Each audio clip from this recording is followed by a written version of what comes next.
Stephen, you were found at the crime scene, mate. You have blood on your hands that's been identified as the victims. Make it easy on yourself and tell me what happened. Mr. Bishop, you've already answered those questions. Detective, I feel like my client has answered sufficiently, explaining why he was there.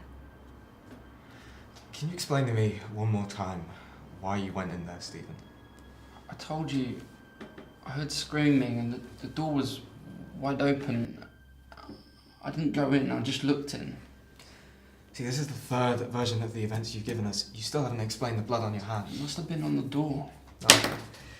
How did you get the blood on your hands if the door was wide open? I don't know, it must have been on the door handle. We checked the door. There was no blood on it.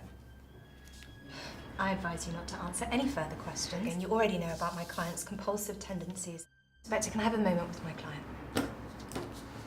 Time is 1:41, pausing the investigation for client privileges.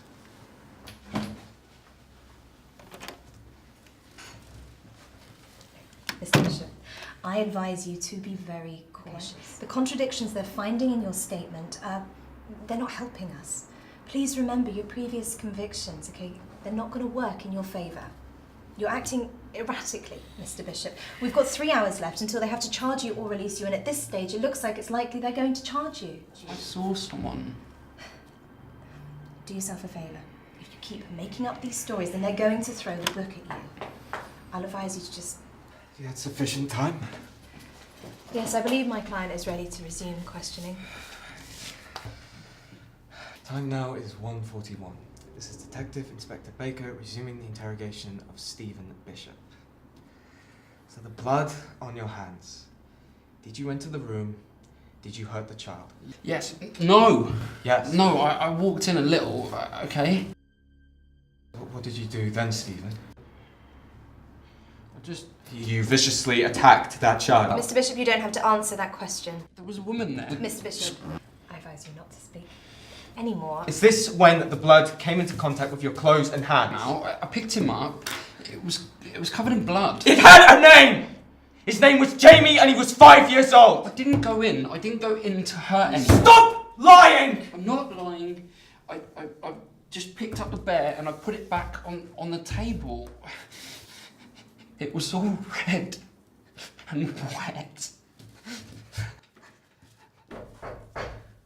Sir, there's something you should see. Time's 1:43. Stephen, you're doing really, really well. Just keep listening to my advice and this will all be over soon. It's got a camera built in. We think it's one of those nanny cams.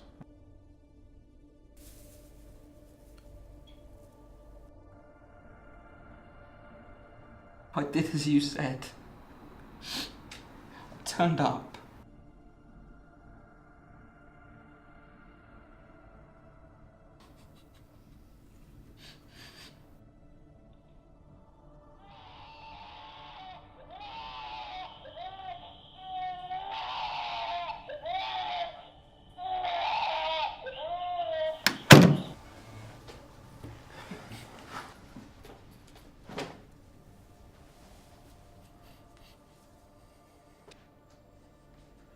So, Mrs. Hammond, where were you on the evening of Wednesday the 3rd?